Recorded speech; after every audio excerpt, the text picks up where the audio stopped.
بسم الله الرحمن الرحيم. سورة الفاتحة 1-5.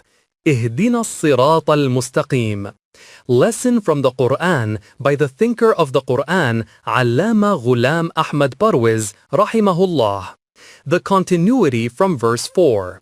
Dear ones, in the previous lesson, we saw that when a deep desire arises in the human heart, it takes the form of words on the tongue. وَإِيَّاكَ نَسْتَعِينُ 1-4. We seek help only from you.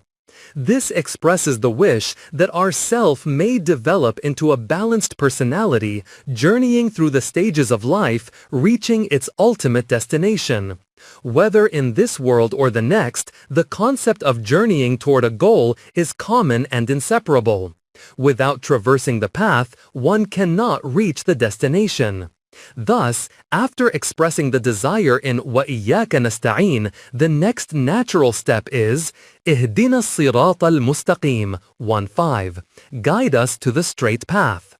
This means we have set out, prepared, taken provisions, begun the journey, but our wish is that our steps do not fall upon the wrong path. We want the straight path that will keep us safe from dangers and lead us to the destination. The Quranic meaning of as-sirat al-mustaqim. The usual translation is, show us the straight way.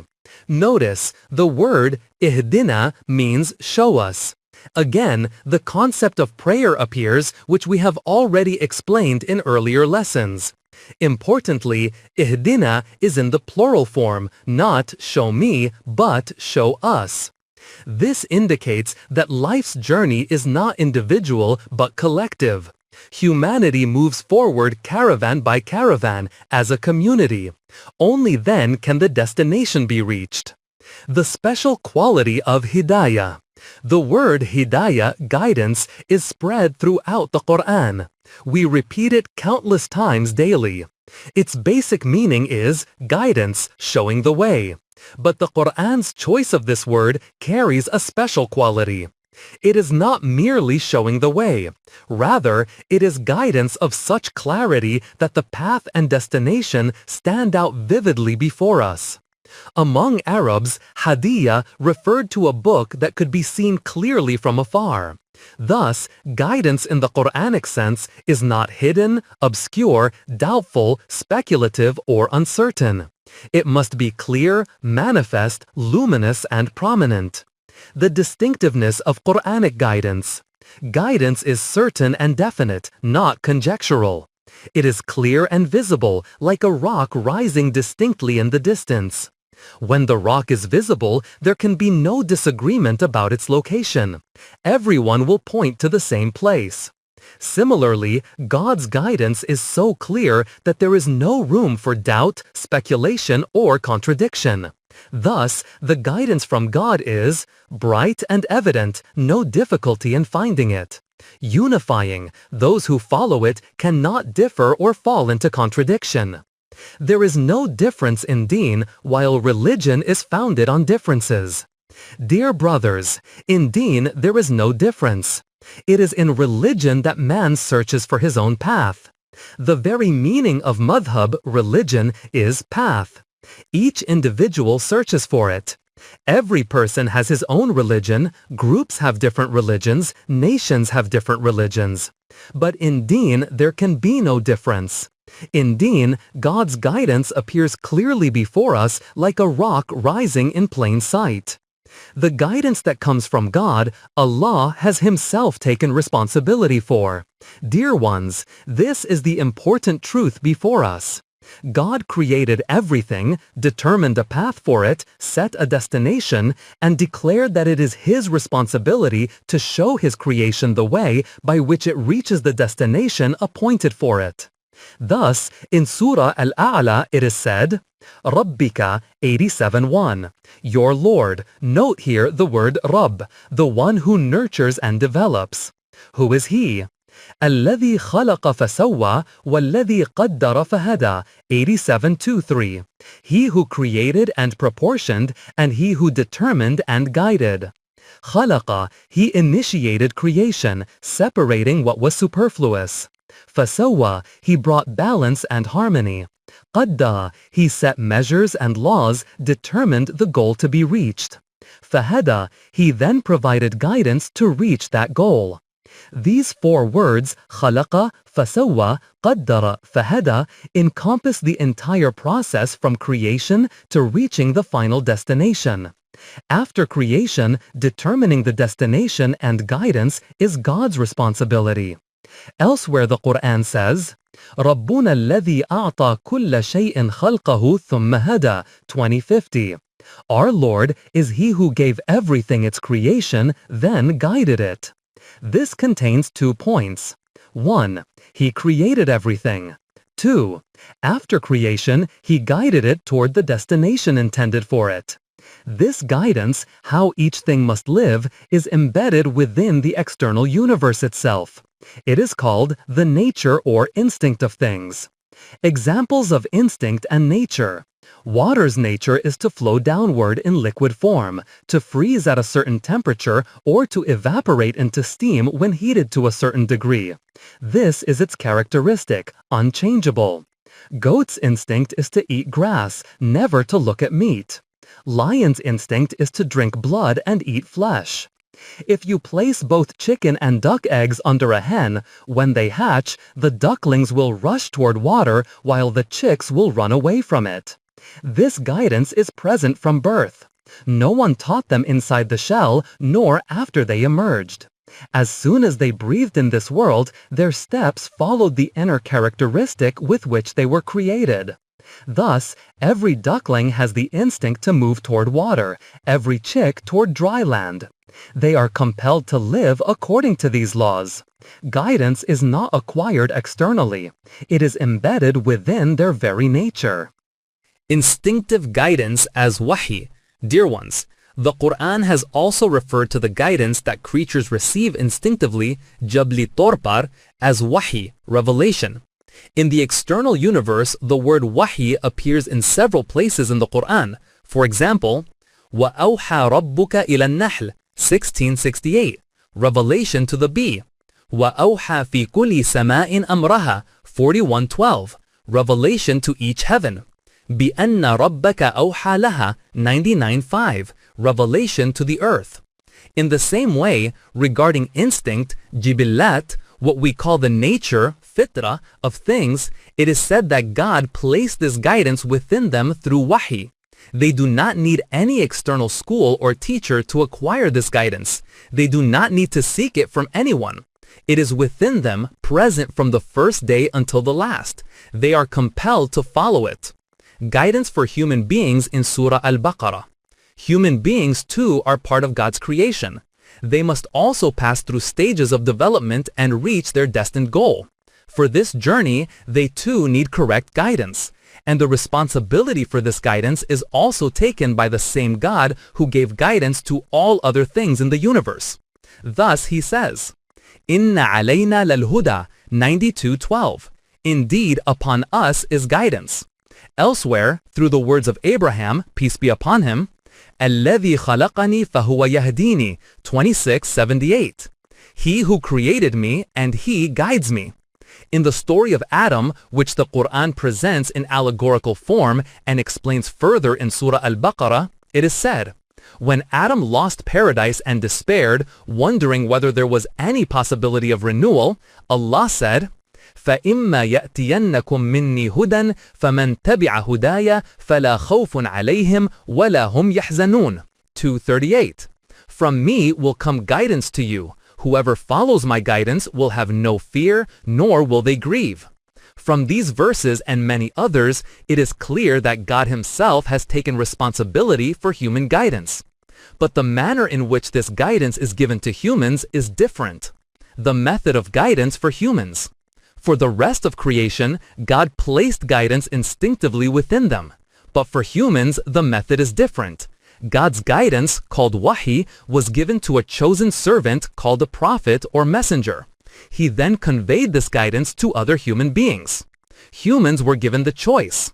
If they follow this guidance, they will reach their destination safely without fear. If they reject it and choose another path, they will be ruined. This explains why a different method was chosen for humans.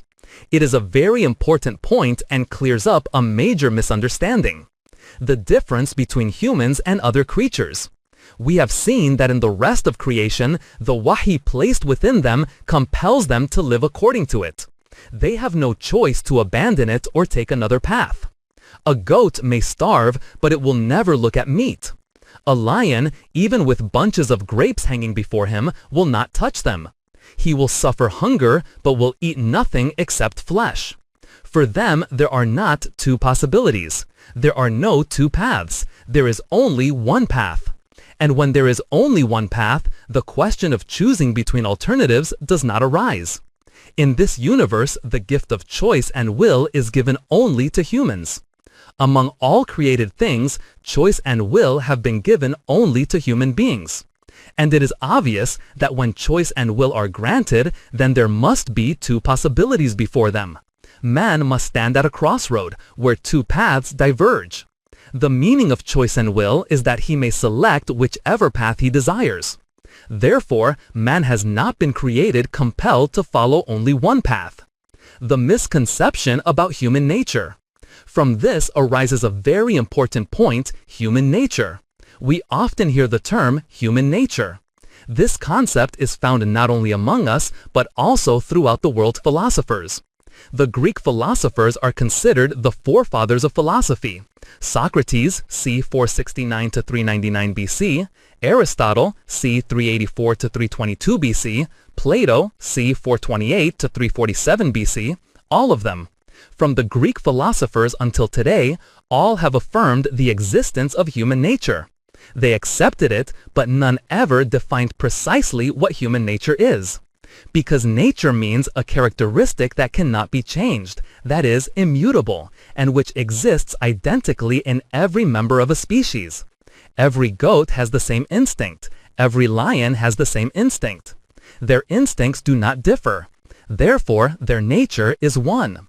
But to say human nature would mean that, like other creatures, humans too are compelled, and this is contrary to reality. Moreover, instinct, jibilat, must be uniform in every member of a species. Yet among humans, no two individuals are alike in temperament, disposition, thoughts, emotions, or perceptions. Each human is distinct from the other. Here, individuality exists, not uniformity of species. The Quran's resolution of a 2,500-year misconception. Dear ones, reflect such a self-evident matter that for 2,500 years, the world's great thinkers, philosophers and sages remained trapped in this error. The Quran resolved it so simply. The Quran never uses the word fitra or nature in this sense. There is no mention of human nature in the Quran. What a profound truth this is. The Quran declared something entirely different from all the world's thinkers. Man has no fixed nature. The Quran says, وَهَدَيْنَاهُ النَّجْدَيْنِ. We placed before him two possibilities, two paths. And when there are two possibilities, then there can be no fixed nature. Man has been created as a being with choice and will. Contemporary usage. Dear ones, among non-Muslim thinkers, the use of the term human nature has perhaps begun to decline somewhat. But among us, it is still on everyone's lips. Alongside it, another phrase is often repeated. Islam is the religion of fitra. The contradictions in the concept of human nature. We use this term every day, yet no one explains or asks what it truly means. What does Deen al-Fitra mean? For this, a narration is attributed to the Prophet, though clearly it cannot be his saying. In that narration, it is claimed that every human child is born upon Islam. Therefore, human nature is Islam. But then it says that the parents make him a Jew, a Christian, or a Magian. Reflect. If he is born upon Islam, and Islam is his fitra, then fitra means something that cannot be changed. How then can his parents divert him from this innate Islam to another path? Secondly, it is said that if a human being is left untouched by society, parents, or environment, then the life he will live will be according to fitra, and thus according to Islam. Experiments conducted regarding human nature. Experiments have been carried out where a child was separated from humans at birth, or by accident grew up away from human society. It is said that during Akbar's reign, 1542 to 1605, he himself conducted such an experiment. A child was placed in isolation where no human contact existed. Leaving that aside, even before the partition of India, in UP, hunters found a human child living among wolves. They somehow captured him. That child was entirely wolf-like. He walked on all fours, tore raw flesh and ate it, could not speak any language, only made howling sounds. No human qualities were visible in him. Therefore, to say that if a child is kept free from human influence, he will live according to Islam, the Deen al-Fitra, experiments do not confirm this. This is why I said that this narration cannot be from the Prophet, because it contradicts knowledge and experience. And the Quran makes no mention of human fitra. The Quran describes man as a being of choice and will. Think, would it ever then speak of him as bound by a fixed fitra? Has Allah created man upon his own fitrah? Dear ones, let us go further. It is said Islam is man's fitrah, Islam is Deen al-Fitrah, and that God created man upon his own fitrah. But look at what humans actually do, and what the Quran itself says about them if they are left without revelation. The Quran describes man as وَخُلِقَ الْإِنسَانُ ضَعِيفًا 4:28. Man was created weak. إِنَّ الْإِنسَانَ لَظَلُومٌ كَفَّارٌ 14:34. Man is unjust, ungrateful, and a denier. هُوَ خَصِيمٌ مُبِينٌ 16:4. He is an open disputant. وَكَانَ الْإِنسَانُ أَجُولًا 17:11. Man is hasty. وَكَانَ الْإِنسَانُ قَطُورًا 17:100. Man is selfish, miserly, and narrow-minded. إِنَّ الْإِنسَانَ خُلِقَ هَلُوعًا 70:19. Man was created anxious. إِنَّهُ كَانَ ظَلُومًا جَهُولًا 33:72. He is unjust and ignorant. These and other verses show that if man is left to himself without divine guidance, he is of such qualities. It is only revelation that raises him to the level of true humanity. If he follows it, he becomes human in the real sense. This is what Ghalib expressed when he said, "Adami ko bhi mayassar nahi insan hona." Even man is not granted the fortune of being truly human. Thus, the Quran describes man's inherent tendencies not as fitrah, but as weakness, injustice, ingratitude, haste, selfishness, ignorance, and only through revelation can he rise to the level of humanity. Man is not created compelled upon a fixed nature. If it is said that God created man upon his own fitrah, then God forbid this would mean that God's fitrah is reflected in man. Dear ones, all such concepts are self-evidently false, and the Quran has refuted them. When the Quran declares that man is a being of choice and will, it repeats this point again and again. In some places, it says that man has been given two possibilities. The Quran calls this An-Najdain 9:10. We placed before him two paths. Elsewhere, فَمَنْ شَاءَ فَلْيُؤْمِنْ وَمَنْ شَاءَ فَلْيَكْفُرْ 18:29. Let whoever wills believe and whoever wills disbelieve. Thus it is his own choice and will to select whichever path he desires. The Quran says if we had wished, we could have created all mankind in such a way that there would be no differences among them, no two possibilities before them, but we did not do so because that was against our will. Our will was to make man a being of choice and will. It would have been contrary to this will to compel him into one fixed nature.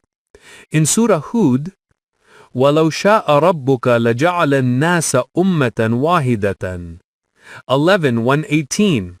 If your Lord had willed, he could have made mankind one community without differences, but he did not. Differences mean that every human is a being of choice and will. How will these differences be resolved? This will be discussed later. They will be resolved through divine guidance. To the Prophet ﷺ it was said, وَلَوْ شَاءَ رَبُّكَ لَآمَنَ مَنْ فِي الْأَرْضِ كُلُّهُمْ جَمِيعًا. 1099. If your Lord had willed, all who are on earth would have believed together. But God did not wish this. He said, أَفَأَنْتَ تُكْرِهُ النَّاسَ حَتَّى يَكُونُوا مُؤْمِنِينَ. 1099. O Messenger, do you wish to compel people so that they all become believers? From these verses it is clear man has no fixed fitrah upon which he is compelled to live. Every child is born with the clean and simple slate on which he may inscribe whatever patterns he chooses. Iqbal 1877-1938 expressed this truth saying, "Tu apni sarnavisht khud apne kalam se likh, khali rakhi hai khamae haq ne teri jabeen." Zarb Kalim. Write your destiny yourself with your own pen, for God's pen has left your forehead blank. The great purpose of human freedom.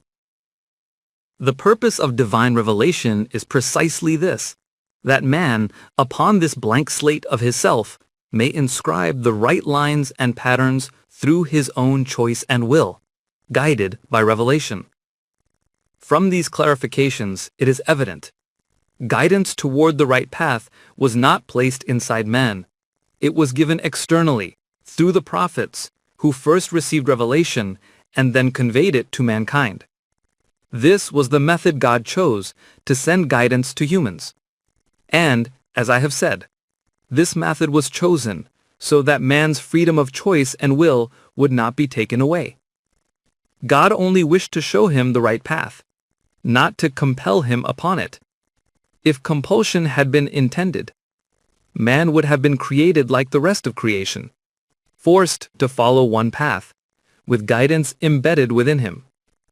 But the Quran declares, guidance was given through wahi, preserved in the Quran.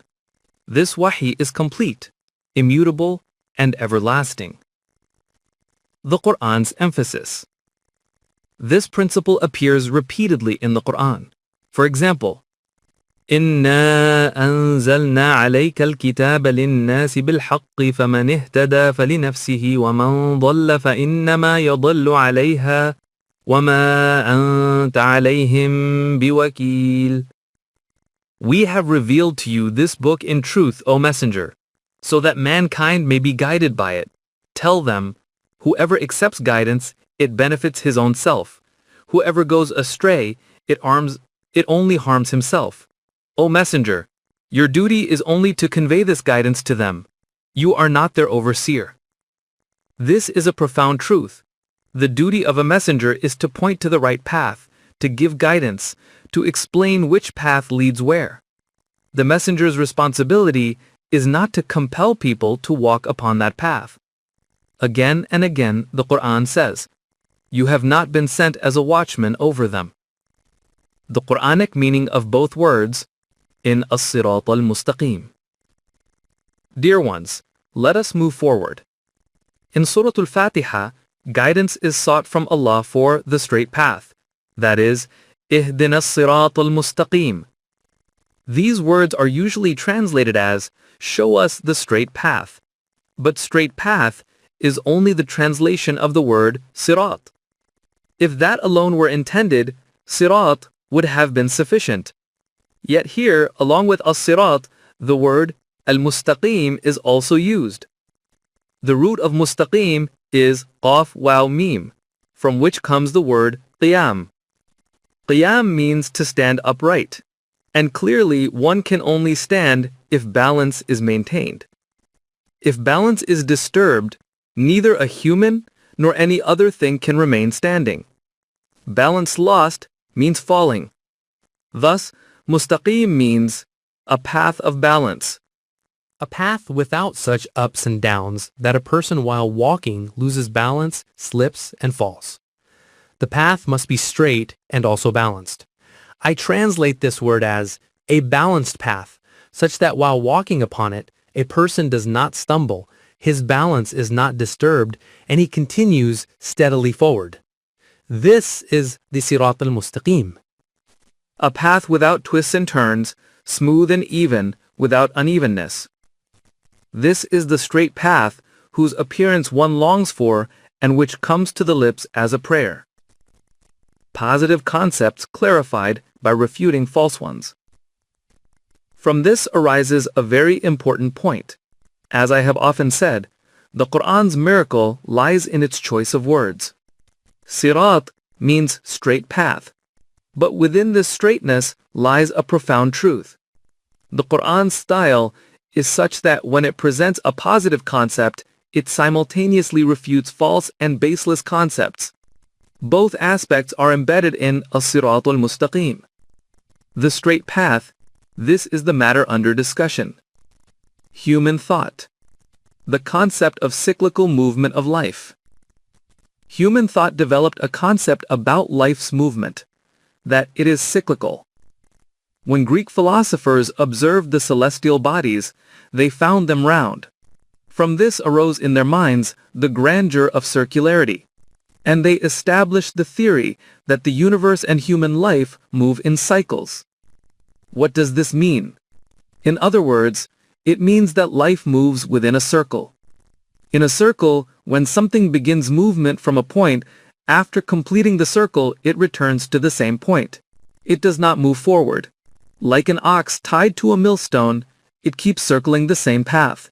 It covers distance, but that distance does not lead to a destination. It travels, yet remains at the same place. After completing the circle, not a single step forward is gained. It returns to the same point. Thus, for eternity, it keeps circling within that circle, never advancing, only moving around the same spot. This was the concept of cyclical movement. From this, the Greek philosopher Pythagoras developed the theory of transmigration of the soul, or tanassukh. The outcome of theories developed under human thought. According to this theory, it is believed that when a person is born into this world, he becomes tainted with the impurities of sins and evils. After his death, his soul is sent back into another body so that he may cleanse himself of these impurities. This process does not end in 1 or 2 cycles of birth. Rather, it requires millions or billions of cycles, new births, until man returns to his original state, as you were. When this happens, the cycle ends. The purpose of all these rotations is that man becomes exactly as he was before. This is the ultimate point of cyclical movement. This cyclical concept of life is not limited to the theory of transmigration, Tanassuk. In fact, the theory of salvation in world religions is also born from this concept. Christianity teaches that every child is born carrying the stain of the sin of the first parents, original sin. The only way to be saved from this impurity is to believe in the atonement of Christ. Through this faith, man becomes pure and clean again, just as he was before birth. In other words, this is the same idea as transmigration, becoming again what one was before, without moving forward, traveling in circles, and returning to the same point. Cyclical movement and transmigration. Hell as a washerman's furnace. Religions that adopted this concept of cyclical movement of life likened hell to a washerman's furnace. A cloth was once clean, then became stained and dirty. It is placed in the furnace, the stains are removed, and the cloth becomes clean again, just as it was before. Thus, the purification of man is called salvation. Here too, the concept of cyclical movement is at work. After such a long journey, man returns to the same point from which he started, as you were. This was the concept of the jurists, al-Sharia. The mystics, al-Tariqa, i.e. Sufis, presented this concept in another form, the Vedantic and mystical versions. According to Hindu Vedanta, The human soul, Atman, is a part of the Supreme Soul, Paramatma. This part became separated from its origin and fell into the mire of matter. The need is to cleanse it of impurities so that it may reunite with its origin. This reunion is called salvation. For this, arduous meditations, painful ascetic practices, renunciation of desires, and self-inflicted hardships are required. Buddhism's nirvana presents a similar concept. This idea also appeared in Jewish mysticism and Christian monasticism. And you may be surprised, even saddened, to learn that Muslims borrowed it and gave it the name of Islamic Sufism. Expression in poetry. This is the very idea that Maulana Rumi, rahmatullah alayh, expressed in the opening verse of his Mathnawi. Bishnu azni chun hikayet mikuned, az judai ha shikayet mikuned. Listen to the reed as it tells its tale, complaining of separations. The reed laments as it has been separated from its origin. Its lament will end only when it reunites with its source. This, they say, is the essence of all life's striving. Ghalib expressed it as, Ishrat, akatra hesdarya me fanahojama. The joy of the drop is to perish in the ocean. Thus, in Sufi terminology, the merging and absorption of the human self into the divine self is called visal, meaning to unite with God.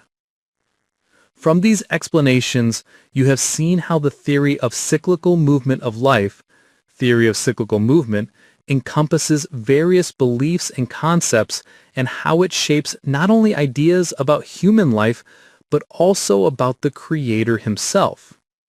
The creation of the universe, the birth of man, the heavenly system of growth and guidance, the sending of the prophets, all of this, according to this theory, has only one purpose: that man should become again what he was before, as you were.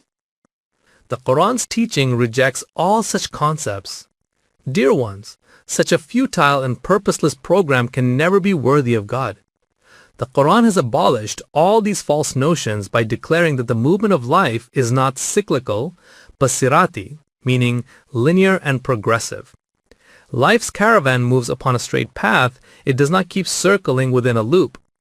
The straight path means that life continues forward, passing through evolutionary stages. The goal of this journey is not to return to the point from which it began. Its purpose is to reach a destination far ahead and much higher than its starting point. Life's journey is not cyclical, but evolutionary. The aim of the striving is not merely to escape suffering or to be cleansed of impurities, so as to become what one once was. Its purpose is to become something far better, to attain a higher station. For this reason, the Quran has declared the purpose of human life not as salvation, but as achievement, fawz. It is to achieve something. This is called fawz wa falah, success and prosperity. Achievement versus salvation. Dear ones, look at the difference between salvation and fawz wa falah, achievement. Salvation means that man is trapped in some misery and he seeks deliverance from it, returning to the state he was in before falling into that misery. That is salvation. In contrast, the Quran uses the words fawz and falah for life's purpose.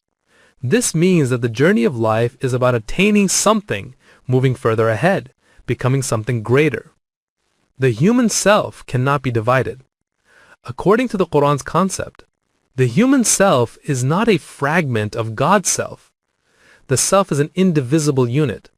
Personality is the name of this indivisible unity. It cannot be broken into parts. If any part of a thing is separated, that thing becomes incomplete, defective, and ceases to be what it is. Therefore, the human self is not a separated part of God's self. God gave man a self in an undeveloped form, and the purpose of human life is to nurture and develop it so that it becomes capable of traversing further evolutionary stages. This ultimate stage appears in the life to come. You have seen that, whether in non-Islamic religions, in Vedanta, in the jurist concept of hell, or in the mystics concept of Sufism, in all of these, the ultimate purpose of human life is merely to become again what it once was. The Quran's constructive program. Regarding Sufism, I am currently compiling a major research work in which I will present its history, explain how it entered into Muslim thought, and how it was made to appear as the teaching of the Quran. But our discussion was on Sirat al-Mustaqim. From this, you have seen that the prayer for guidance upon the straight path in the Quran simultaneously refutes false notions about the ultimate purpose of human life, and presents a positive constructive program, one that moves man forward, raising him towards higher levels. The Quran says, لَتَرْكَبُنَّ طَبَقًا عَنْ طَبَقٍ. You shall surely ascend stage by stage. This is the Sirat al-Mustaqim. The entire universe is moving toward the destination along the Sirat al-Mustaqim. Now, let us move further. In Surah Hud, a great verse appears. Inna Rabbi ala siratim mustaqim. Its common meaning is taken as, my Lord too is upon the straight path. But its deeper meaning is that the entire system of the universe, according to God's laws, is moving along the Sirat al-Mustaqim, traversing evolutionary stages. In the human world, the first to walk upon this straight and balanced path is God's messenger. That is why regarding the Prophet ﷺ, it is said, إِنَّكَ عَلَى صِرَاطٍ مُسْتَقِيمٍ. Indeed, you are upon the straight path. The community of believers was told to adopt this way. إِيَّاكَ نَعْبُدُ. We worship you alone. After this, they were described as desiring to walk upon the Sirat al-Mustaqim. Combining both, it was said, إِنَّ اللَّهَ رَبِّي وَرَبُّكُمْ فَاعْبُدُوهُ هَذَا صِرَاطٌ مُسْتَقِيمٌ. Indeed, Allah is my Lord and your Lord, so worship Him. This is the straight path. Thus, it is clear that Sirat al-Mustaqim is simply another name for adopting God's sovereignty. You can see how the Quran explains itself step by step. إِيَّاكَ نَعْبُدُ وَإِيَّاكَ نَسْتَعِينُ. اهدنا الصراط المستقيم. If Sirat al-Mustaqim is the great highway, then there must also be many paths, subul, leading to it. Another point about Sirat al-Mustaqim needs clarification. The Sirat al-Mustaqim is the great highway, the Shahira Azam, the grand road. It is one, singular. This is the great highway toward which guidance has been given through all the prophets. But the Quran also uses another word alongside it, subul. Subul is the plural of sabil, meaning paths. So those who strive toward God are shown multiple paths. Think of it like this. Imagine the Grand Trunk Road, the GTR, running from Karachi to Peshawar. It is one continuous road, the Great Highway, the Sirat al-Mustaqim. But across the country, people live in towns and villages far from this road. If there were only this one highway, how would those living far away ever reach Karachi or Peshawar? They would need smaller connecting roads. On the other hand, if there were only small roads but no great highway, then after traveling those small roads, where would people go? They would never reach the destination. Thus, for long journeys, both are necessary. The great highway, the Sirat al-Mustaqim, and the smaller paths, subul, that connect to it. The Quran itself clarifies this relationship. يهدي به الله من اتبع رضوانه سبل السلام ويخرجهم من الظلمات إلى النور بإذنه ويهديهم إلى صراط مستقيم. Through this Quran, by means of revelation, Allah guides those who follow His program to the paths of peace and brings them out of darkness into light by His permission and guides them to the straight path. Here the word subul is used, multiple paths. These smaller paths lead people out of darkness into light and ultimately converge into the Sirat al-Mustaqim. Further clarification of the meaning of subul. What is the purpose and meaning of this example? Deen has remained the same from the beginning, but in order to give it practical form, in different eras according to the demands of those times, the methods and programs have varied. In other words, the fundamental laws given by God have always remained unchanged and will continue to remain so. These are called subul, the small paths that ultimately join the great highway.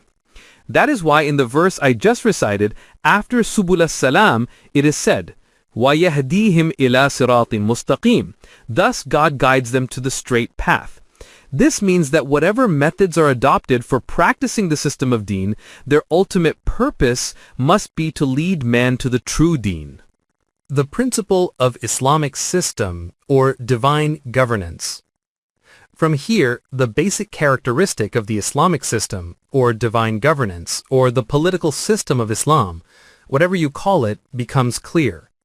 One element is the Sirat al-Mustaqim, the great highway, the fundamental principles and values described in the Quran. These are immutable, permanent, and unchangeable. By traveling upon them, man can reach the destination. But according to the changing demands of time, partial laws will be made to implement these principles.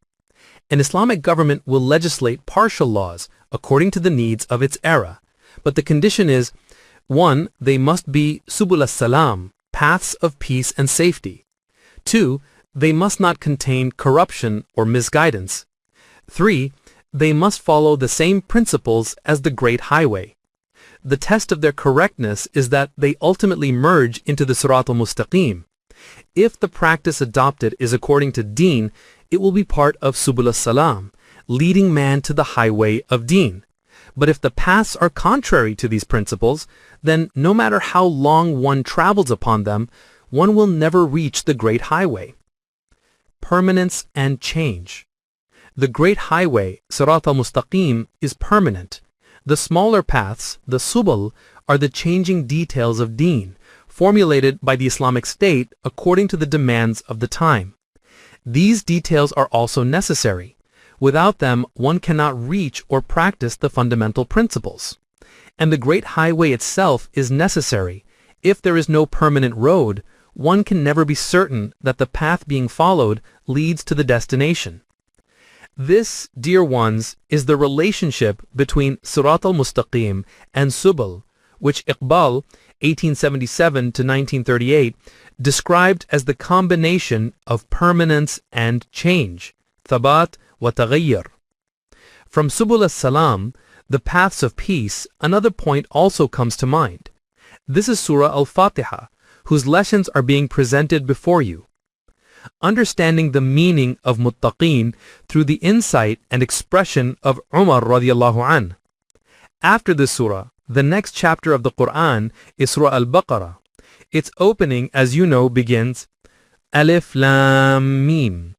ذَلِكَ الْكِتَابُ لَا رَيْبَ فِيهِ هُدًى لِلْمُتَّقِينَ. This is the book in which there is no doubt, a guidance for the muttaqeen.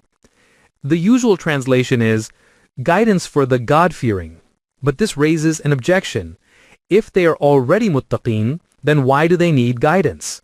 And if it is only for the muttaqeen, then what benefit is there for those who are not? You can see how a single word, if translated vaguely or incorrectly, can lead to confusion. So the question arises, what does muttaqeen mean? Commonly, it is taken to mean pious or God-fearing. But the Quran says, this book is huda lil muttaqeen, guidance for the muttaqeen. What did Arabs mean by muttaqeen? Where was this word used? Listen carefully.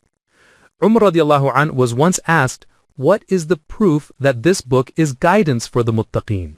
What is the sign that it is guidance for them? He replied with an analogy. Have you ever walked along a narrow path with thorny bushes on both sides? Imagine you must pass through it.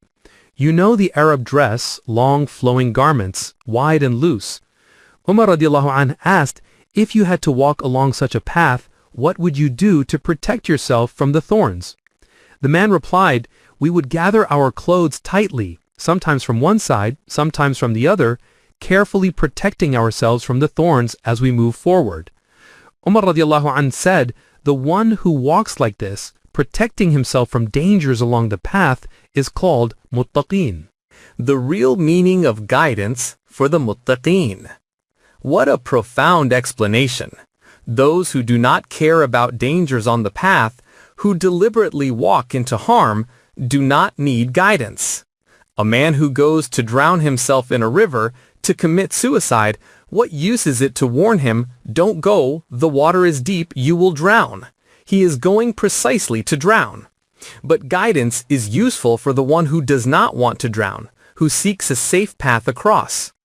For those who desire protection from dangers, the Quran says, this book will guide them. It is for those who want their journey of life to be upon the Sirat al-Mustaqim, a straight road without bends, twists, or ambiguities. A clear, bright, balanced highway.